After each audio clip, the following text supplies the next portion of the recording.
5G से जुड़ी बहुत बड़ी खबर सामने आ रही है। आपको याद होगा कि कुछ समय पहले फाइल डाउनलोड करने में कितना ज्यादा वक्त लगता था, और अब देखिए 4G इंटरनेट के साथ आप जहां चाहे वहां बैठकर व्हाट्सएप पे वीडियो देख सकते हैं। और कुछ वक्त में 5G को बाजार में लाने की तैयारी चल रही है। इससे इंटरनेट सर्फिंग 100 गुना तेज हो जाएगी। लेकिन ये सोचना भी जरूरी है कि सेहत पे इसका क्या असर होगा। ये नया एंटीना है जो 5वीं पीढ़ी 5G नई तकनीक क्षमता के साथ काम करता है। इसे मौजूदा खंभों पर लगाया जाएगा। इन सब खंभों के निकट रहने वाले लोगों को इन खंभे से निकलने वाले अतिरिक्त विकिरण को झेलना होगा। दुनिया के कुछ इलाकों में इसका विरोध भी हो रहा है। मैं इस एंटीना के नीचे नहीं रहूंगा, ये मेरे लिए खतरनाक है। कैंसर होता है। तरंग शरीर में कुछ नष्ट करती है, कोशिका को या कुछ और को।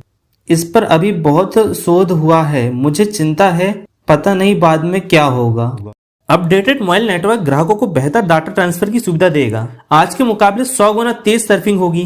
रिएक्शन की वजह से ऑटोनोमस कार ड्राइविंग उद्योग बड़े पैमाने पर डाटा प्रोसेसिंग कर सकेगा। लेकिन ये तभी होगा जब एंटीना की तय सीमा में ढील दी जाए। उद्योग यही चाहता है, लेकिन इसका विरोध हो रहा है। स्विट्जरलैंड के चिकित्सक संघों का भी यही मानना है। संघ के कार्लोस क्यूटो के मुताबिक ये कदम जल्दबाजी में उठाया जा रहा है। हमें पता है कि रेडिएशन का बुरा असर होता है, जैविक असर और मनोवैज्ञानिक असर। हम इन प्रभावों की निराकरण और जांच की बात कर रहे हैं, और नतीजों के आने के बाद ही सीमाओं में ढील देनी चाहिए। फिलहाल 2G, 3G और 4G के नेटवर्क 790 मेगाहर्ट्ज से लेकर 2.6 गीगाहर्ट्ज की लिमिट में ट्रांसमिशन करते हैं। 5G भविष्य में कम समय में ज्यादा डाटा ट्रांसफर कर पाएगा। इसके लिए जल्द ही बड़ी फ्रीक्वेंसी वाले ट्रांसमिशन का उपयोग किया जाएगा। साल के अंत तक 3.5 गीगाहर्ट्ज के बाद 6 से लेकर 100 गीगाहर्ट्ज तक। लेकिन 6 गीगाहर्ट्ज के आगे तरंगों की लंबाई बहुत कम हो जाती है, इसलिए इनका ट्रांसमिशन कमजोर हो जाता है और इमारतें और पेड़ उन्हें रोकती हैं।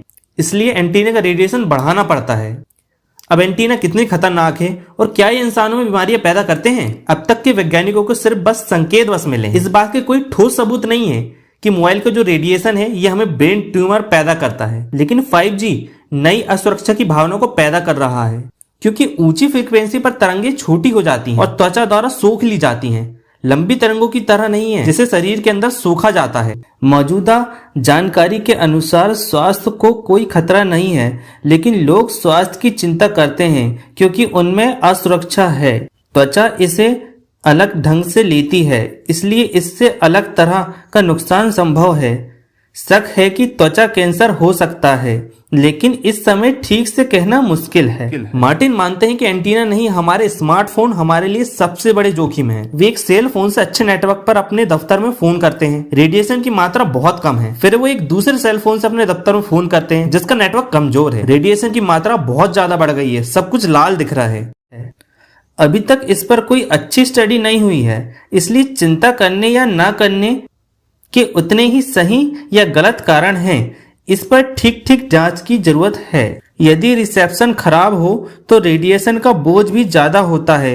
आमतौर पर माना जाता है कि हमारे शरीर पर रेडिएशन का 90 से 95% दबाव स्मार्टफोन से आता है जो हमारे आसपास इस्तेमाल हो रहा है। अगर कुछ करना है तो ये आपके हाथ में है। अगर आपको हमारा वीडियो अच्छा लगा है तो हमारे चैनल को सब्सक्राइब कीजिए। धन्यवाद।